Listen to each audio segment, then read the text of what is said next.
UVs. Alright, what we're going to do is get started with UVs and the understanding thereof of UVs. So here I have a polygonal box and I have UV texture editor open. You can see that the box is represented well over in the UV texture editor because it has 6 sides and this box has 6 sides. So what happens when I do this? So I smoothed it twice. Now the ball and the box don't line up. The ball is represented as a ball. This is represented as a box still. It didn't update the UVs at all. So what I have to do is represent this ball back as a ball. And to do that, I need to unfold it. Okay. Let me just kind of give you an understanding of why we need to do this. I have a material on my desktop. So I'm going to assign a new material, texture. I have a texture on my desktop. And what I want to do is take that texture and just bring it into Maya. I do that by going into the Lambert. I can go into Color, File, and I got this happy guy. I use the TIFF version. There we go. So this is happy guy.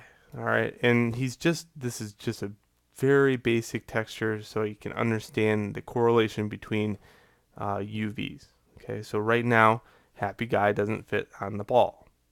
And to get happy guy to even contemplating the fact that it needs to go onto the ball, I need to scale the UVs.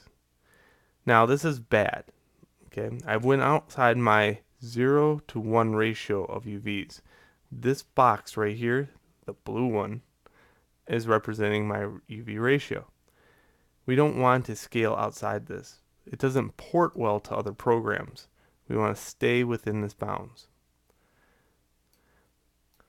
Later on, you can learn how to manipulate this a little bit more because what happens is actually you can put stuff over here, but you won't see the preview as well because you'll have your UVs over here, but the texture will actually exist over here, making it very hard to manage. So certainly things can live in these, but you'll always see the preview here. Okay, so now I get the disclaimer out of the way. How do I get the happy face guy to represent well onto the ball? Well, that happens when I make a projection of the ball. Okay, so object mode, if I click on it, I can go up here to create planar mapping, square box. Okay, I want to use the camera for this projection. And I'm in the front camera, and I can hit project. Now, the happy face guy actually exists onto the ball, and it works out pretty good, except for like maybe this area right here, and I'll get into that and why that exists. So what I need to do is, I don't want happy face guy to live on both sides of this thing. I want him to only live on the front. So I take this edge right here, double click on it, and I can go in here and cut it. And what'll happen is I get 2 shells. So control right click, 2 shell.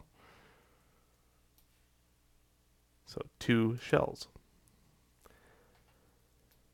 And you can see as I'm moving the object here, this shell, you see how it's repeating. Even though it's over here, you can still see the happy face. Over here, happy face, happy face. And it tiles this way too. It goes happy face, happy face. Often to an infinitesimal amount of happy faces all the way out, as long as they're in a straight line going this way and a straight line going this way. Okay. My issue is I don't need him on the front and back. So what I'm going to do is now scale this as a shell and move it off to the side. Now you can see he only exists here.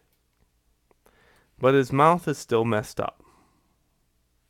And the reason for that is these edges, notice how uniform these polys are represented. These are squares, but they start tapering off into a rectangle, even though here they're represented as squares. This geometry doesn't match up to the UVs. These need to be unfolded. So what I want to do is stop the video here, go on to the next video where I'll show you unfolding. All right, so meet me in the next video.